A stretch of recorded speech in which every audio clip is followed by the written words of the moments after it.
Alright, so I'm a genius. I just woke up,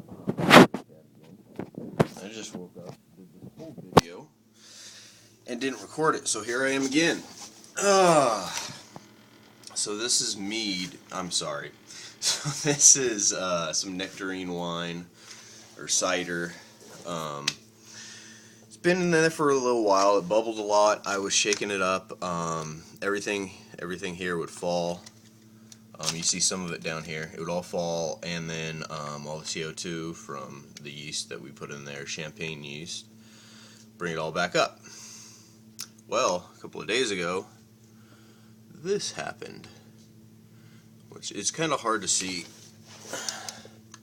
There, that makes it a lot easier to see. See some bubbles and stuff. It looks really close to what lactobacillus looks like. The bubbles may not be as big because of all the stuff. It's not a. It may be lactobacillus, and it might not be as big of bubbles like you see on lactobacillus on beer because of all the basically the surface tension is different because of all the fruit, the solids in there. So. Yeah. Anyways, the point is, I was going to toss this. A friend of mine, Bruce, said that this happened to his brother-in-law's mead cider, or mead wine, whatever you want to call it, that he made, honey wine. And he poured it out, but at the he tasted the very end of what he poured out, basically, and it was good, is what he had said. I didn't get to taste it, I wasn't there, I didn't see him talk about it or anything. But Bruce is still excited. This is his, by the way. These are his Bruce Smallwood's Nectarines. And, yeah, I didn't have an extra stopper, so I just put some foil on it, which was fine at first, and then this happened. I was going to pour it out, like I said, but I guess we're going to save it and see if it's any good. Transfer it to a secondary. So, anyways, alright, Alex. That's number one. Come on, get out of the way. Come on, buddy. Gotta go. Alright. So that was a few weeks ago. We brought it up to 160 to pasteurize it. Yeah, it was good. Pale ale from yesterday. It's a re-brew of an infected beer. I wasn't using PBW on my carboys, and I got this nasty Band-Aid flavor from it. So yeah, pitched this yesterday, WLP002, sorry about that. And pitched it at about 60, 61 degrees,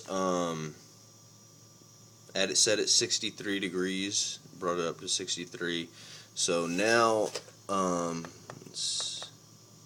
okay, and I just brought it down 1 degree, so it would stay between 63 and 62 degrees.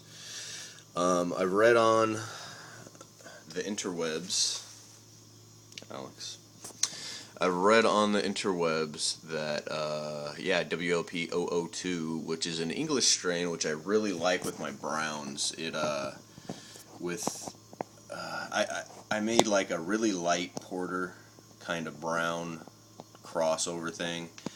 WLP002 and what was that? I think I fermented that at about 67 degrees. Probably brought it up to 70 degrees, and with the dark roast malts in there. Again, I'm not talking about this one. This is a different one. This one has a little bit of English, half pound of English crystal, and 2 ounces of. I'm sorry, not 2. Yes, 2 ounces. God, I get ounces and grams mixed up a lot. So this one has half pound of crystal, English crystal, and 2 ounces of Special B. And that's where all of that color comes from. It also has 1 1/4 pounds of Victory and 10 pounds of just domestic pale, 2-row. So yeah, it's pretty dark. Pour it in a glass. You're gonna be able to pretty much see through it. It'll end up a little bit cloudier. I would imagine if Sierra Pale was not filtered, this is what it would look like. Maybe a little lighter, but I don't think much, honestly. But that's a personal opinion. I'm new to the homebrew thing, so.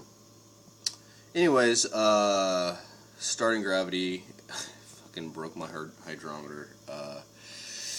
But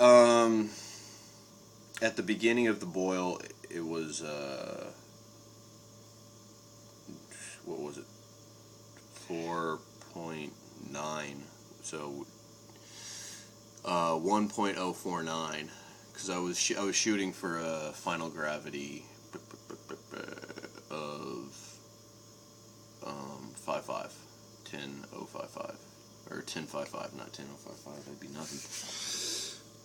And yeah, I pretty much got it. Let's see, we have pearl, 1.6 ounces of pearl for bittering. Sterling, I had 25 grams, which is almost an ounce. That's 0.9 ounces actually, just about. Maybe a little bit less, maybe a little bit more. Of sterling, and that went in at 20 minutes, I believe. Yeah, 20 minutes, and then 15 was half ounce of Columbus, 0 half ounce of Columbus, and 1 ounce of Cascade, some more citrus, and then also the 0.4 of that was left over because I had opened packages from the Pearl, which is really piney smelling. I really want to use that for a dry hop on something, possibly, or just like a super late edition, Whirlpool edition. But I did, like I said, what I had left, I had 0.4 of the Pearl, so that went in actually a minute after I had turned the Whirlpool on and the flame off. So that should be very interesting. Alright, I think this video is plenty long enough.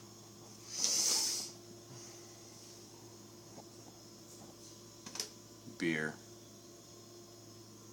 Delicious, delicious beer. So anyways, next thing to come is Classic American Pilsner. Classic American Pilsner will be this Friday, so this is Monday. Let's see, it's gonna be, no, I'm sorry, it's gonna be this Wednesday. It doesn't matter when it's gonna be, you guys aren't gonna be here. So I'll make it, maybe I'll post some videos of the brew session, tell you guys all about it, and I'll let you know how this one comes out. Saison came out real good. That was an earlier one that I was talking about. It was actually in the, this is a rebrew of something I said I had a Band-Aid taste to it. The Saison was in the Carboy, this Carboy actually. Saison was in this Carboy, and I wasn't comfortable using PBR yet. So I wasn't using it. I was using the brush really, really well. But apparently, the time before the original brew of this pale ale, not this one, but the one that I'm rebrewing this for, I did not clean it as well, and that's where the Band-Aid taste came from. So I cleaned it again, and I cleaned it better, but not as well as I would have wished before I put the Saison in it. And the Saison,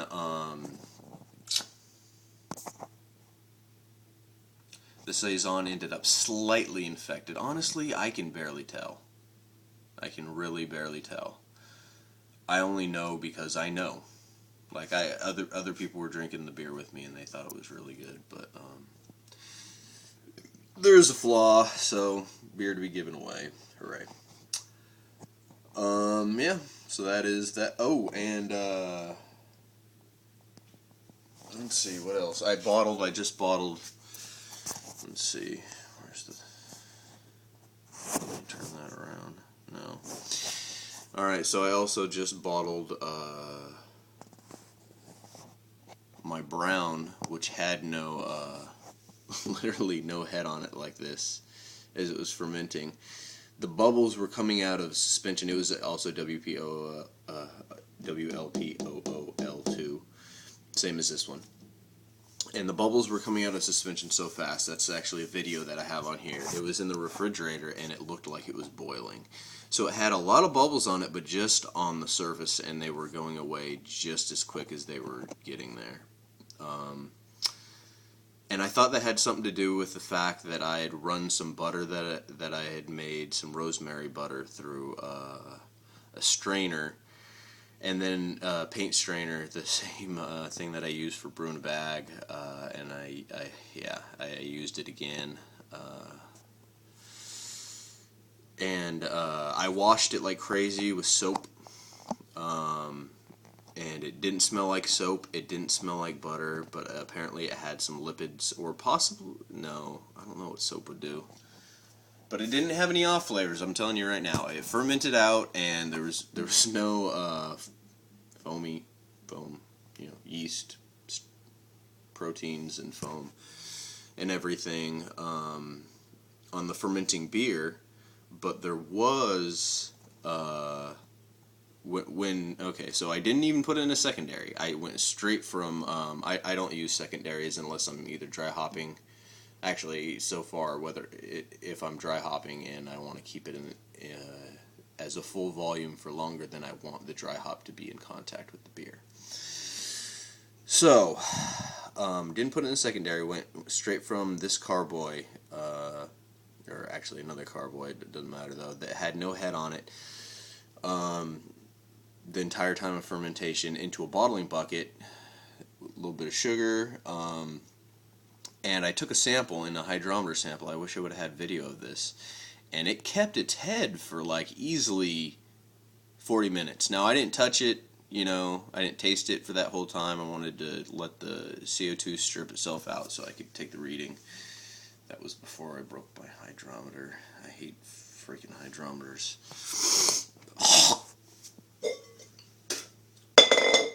Sorry about that.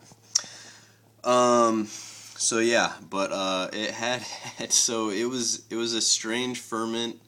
I don't know if maybe the yeast cleaned it up. Maybe they used what was there. I don't know. Point is, I'm expecting a head. I put it in a bottle.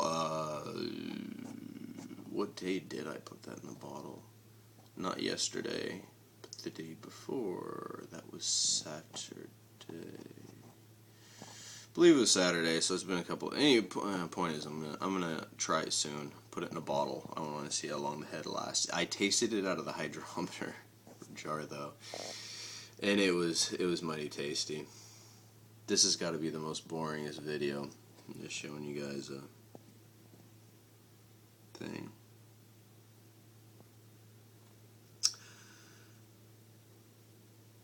Whoa.